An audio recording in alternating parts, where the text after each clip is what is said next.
Hello there, you're listening to the Sort Yourself Out podcast. This week I'm sharing with you my number one book recommendation of the year. Stay tuned to find out which book I'm not just reading, but using to guide me through my year. It's a good one. I'm your host, Janine Hunt, natural health therapist for over 30 years, hypnotherapist, lifelong student, and spiritual seeker. I like to seek out the most effective practices and techniques that provide the greatest bang for my buck and the fastest route to freedom from whatever is holding us back. I can't wait to share with you these powerful techniques so that you too can sort yourself out, know deeper meaning in your life, and best of all, a sense of inner peace. So let's get started. Well, hello there, and thank you so much for joining me today. I've been on a real book buying bender lately. What am I like? And I've come across one special book that I want to share with you as it is so good. What I love about this book is that it's the type of book that accompanies you throughout the year. It's a book for doing as well as reading. And it adds a really nice focus to your year and helps to keep you on track with an ongoing program of upliftment and growth. Now, last week in episode 58, Set the Tone for a Magnificent Year, I revealed that I was choosing a word that I would focus on to set the tone for my year. A word to inspire, inform, and qualify my thoughts and actions and endeavors so that I can fill my year with purpose, intention, and positivity. Now, my word, essentially my theme for the year, is appreciation. I want to saturate myself in appreciation, to feel gratitude and thankfulness for all of the wonderful things that I have in my life. I want to appreciate the people, the things, the opportunities, the blessings, and anything else I can think of. And so this leads me to that book, which is really going to help me to do all of that and provide me with plenty of inspiration and food for thought. The book is called Living in Gratitude, Mastering the Art of Giving Thanks Every Day by Angelis, Aryan. I started reading it a few months ago, and I was blown away by its depth and the new ways that it guides me to experience gratitude in my life. So this book, Living in Gratitude, is a month-by-month guide that goes deep into how to practice gratitude. It is no simplistic guide by any means. It's profound and thoughtful, and it invites you to recognize the blessings and things that you can be grateful for that you might have otherwise overlooked.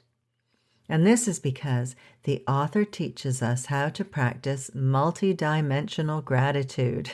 Doesn't that sound good? Multidimensional gratitude. She explains that we can recognize gratitude in our lives through 4 universal portals of gratitude. These are blessings, learnings, mercies, and protections. Blessings are the experience that we hold as the good in our lives, where we recognize the presence of grace or things that confer well-being or prosperity on ourselves and others. Blessings are gifts that open doors to healing, connection, meaning, and transformation. The author says, essentially, the world itself cannot exist without blessings. The next portal to gratitude is learnings. We are continually learning about ourselves, each other, our immediate environments, and the world. What we are learning challenges us to expand and to rise to new levels of skill or standards of excellence. Think of how often, with hindsight, we refer to our challenges as blessings in disguise or wake-up calls. And our learnings allow us to understand what is meaningful for us. The next portal to gratitude is mercies. To be merciful is to have a disposition of kindness and compassion that bestows unexpected forgiveness and alleviates distress through acts of charity and benevolence. She explains that mercy and forgiveness are closely tied. This following quote gave me an aha moment, and I'll admit it, a bit of a warm, fuzzy feeling. She says, "When we extend acts of kindness and compassion to ourselves and others, we cultivate mercy and open more easily to our own forgiveness work, forgiving ourselves for the harm we have caused and forgiving those who have harmed us. Making amends and extending a genuine apology foster experience of atonement, at one-ment. Anyone who has ever received the gift of forgiveness knows that it is one of the greatest gifts they can receive, and their gratitude emerges spontaneously." Oh, I love that. The last portal to gratitude is protections. And here Angelis Aryan explains that the instinct to protect ourselves and our loved ones is inherent in all human beings. Every culture has practices, prayers, rituals, and invocations for protection, things like housewarmings and ribbon-cutting ceremonies. Feeling protected always engenders gratitude, whether it is to elders in the seen world or in the unseen realms where we may call on the help of ancestors, saints, and angels. So these 4 portals of blessings, learnings, mercies, and protections offer the human spirit the gift of awareness and the ability to recognize all those things that can inspire gratitude amid the paradox of life's happiness and suffering.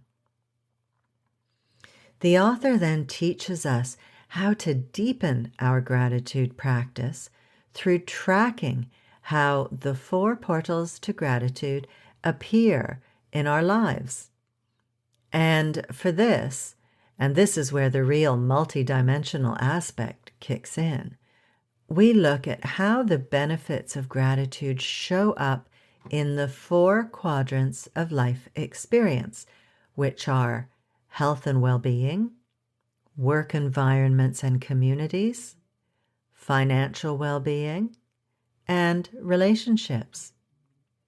And there are 2 other areas of human experience in the midst of these 4 quadrants, sort of in the middle, that are character development and spiritual growth.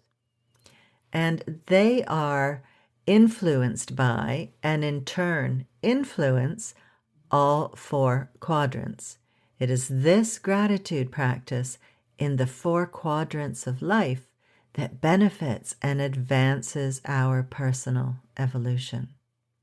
She says that when we are conscious of our character development and spiritual growth, we begin to shift to looking at what is working in our lives and in our own nature. We become happier, healthier, and more effective in our contributions. We begin to look for goodness in ourselves and others, demonstrating more compassion and generosity. She also said, through conscious and sustained practice over a period of time, we can discover again how gratitude and all its related qualities, thankfulness, appreciation, compassion, generosity, grace, and so many other positive states can become integrated and embodied in our lives. And when people in great numbers embody gratitude, the cumulative force that is generated can help create the kind of world we all hope for and desire for ourselves and for future generations. Nice. That's what we need. So this is a really inspiring book. She uses all sorts of stories and the perennial wisdom from cultures and spiritual traditions from across the ages and across the globe to teach us how to cultivate a grateful heart through our work, relationships, health, finances, and personal growth. So she offers exercises and opportunities for reflection that guide us to seek out the gratitude and thankfulness that all of these areas can hold for us. And as you know, I love a good practice. There's no point reading the book and then not practicing it.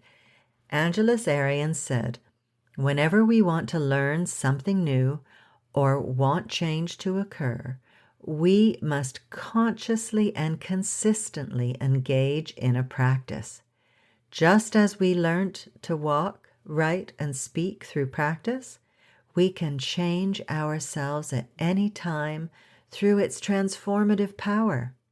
Practice develops and transforms us, encourages discipline, and enables us to focus, facilitating change and increased awareness." And there's been lots of research on how the practice of gratitude benefits our lives. Eckhart Tolle said, "Acknowledging the good that you already have in your life is the foundation for all abundance." So remember, energy follows thought, and you get more of what you focus on. We have learnt from research that grateful people elicit more support from others. They cope better, have better health, and are more socially adaptable. One of the findings of researchers Robert Emmons and Michael McCullough in their book, The Psychology of Gratitude, is that grateful people tend to be happy people, and the daily practice of gratitude significantly increases happiness and states of well-being within human beings. And Martin Seligman's research in the field of positive psychology verifies that positive and optimistic people experience more happiness and tend to be more grateful. The author reminds us that the human spirit is always reaching for the reclamation of its own well-being. The practice of gratitude provides healing and enhances our inherent nature. So in the book, we are guided to cultivate gratitude on different monthly themes. She tells us that January is a good time to both look back to the past and forward to the new future ahead. We can appreciate the strength we have acquired in the past that will serve us as we move through the next 12 months. Perhaps we have developed a greater capacity for compassion or a stronger sense of self-trust. Or maybe we've gained courage as a result of our life experience, or we've learned a new skill, or integrated more healthy choices and habits into our daily life. All of these qualities and achievements will enable us to harness the energy of new beginnings and carry it forward throughout the year. She also says that January is a good time to give thanks for the limitless and exciting possibilities that now lie before us. We have the opportunity to make a fresh start and do things differently, to go for something we truly want, to free ourselves from habitual patterns, and to improve our life at every level, internally and externally, body, mind, and spirit, and thought, word, and deed. Oh, I love that. She also invites us to expect to welcome the unexpected in our lives, as well as looking behind us at the blessings of the past and looking before us and creating wonderful dreams for the future. It is important to welcome with gratitude the unexpected. As psychologist Carl Jung wrote, there is in the psyche a process that seeks its own goal, no matter what the external factors may be. This is the soul's way of manifesting its own purpose and power in our lives, when we, in fact, may be focusing on other things that are more related to the ego, the little self. So the soul will send us persistent messages to let us know what our real work is, and often these messages will come through surprising events that get our attention and help us realize that our ego's perceived agenda is not aligned with the soul's agenda or our own integrity. So as we begin a new year, it's important to pay attention to repeated events that may run counter to our ego's ideas of where we think we are going. Ideas that point to the actual work that is before us. She tells us that with January comes the wonderful possibility to re-enter the world with fresh eyes, reclaimed innocence, and a blank slate. We have the opportunity to approach the year with childlike curiosity and openness. Now that sounds good. I think we're all ready for a clean slate and a fresh perspective after the past year, right? Yes, please. Okay, well, I'm going to wrap this up now. I hope I've inspired you to bring a deeper practice of gratitude into your life, and I really recommend this book to help you do so. I'm going to be following it throughout the year, and I've already felt a huge benefit in my life from reading it over the last few months. And I know it's really going to help me with my theme of the year I mentioned earlier, appreciation. So on that note, my friend, thank you for listening. I really appreciate you. Now, as well as a gratitude practice to give you a lift and start your year with a bang, I've got a free guided meditation you can download called the Inner Smile Meditation. It's designed to get your endorphins flowing, those feel-good hormones that give you a natural buzz, and to raise your vibration and to really rev up the good vibes so that you can attract higher vibrational things, people, circumstances, and opportunities into your life, as well as to give your best to the world. It only takes 5 or 6 minutes, but gives you an afterglow that you will carry into your day. So do give it a go. It's completely free to download. So you can get this audio download of my Inner Smile meditation at theinspirationcloud.com/59, and I will put a link in the show notes. Now, if you are interested in taking your well-being to the next level and being better than happy, why don't you sign up to the waitlist for my upcoming Better Than Happy membership? I've been talking about it for ages, but I am getting there, and soon we will be launching this. So the Better Than Happy Zone is a monthly membership where I'll be teaching my most powerful top-down techniques to sort yourself out, to free yourself of your hang-ups and blockages, to take charge of your mind, and to nourish your soul.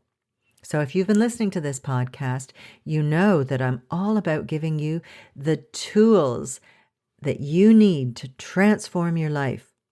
And in the Better Than Happy membership, there will be mini courses and hypnosis sessions and guided meditations and EFT tapping videos, neurolinguistic programming techniques, mindfulness training, the ageless wisdom teaching, and lots more. So that wherever you are on your path to greater well-being, you can start right there and then take the next step when you're ready. You'll have the tools, practices, and techniques you need to not just heal your life, but to make it more meaningful, fulfilling, peaceful, and beautiful. So if you're ready to transform your well-being and be better than happy and would like to be kept informed, go on over to theinspirationcloud.com/membership to get on the wait list, and I will keep you in the loop.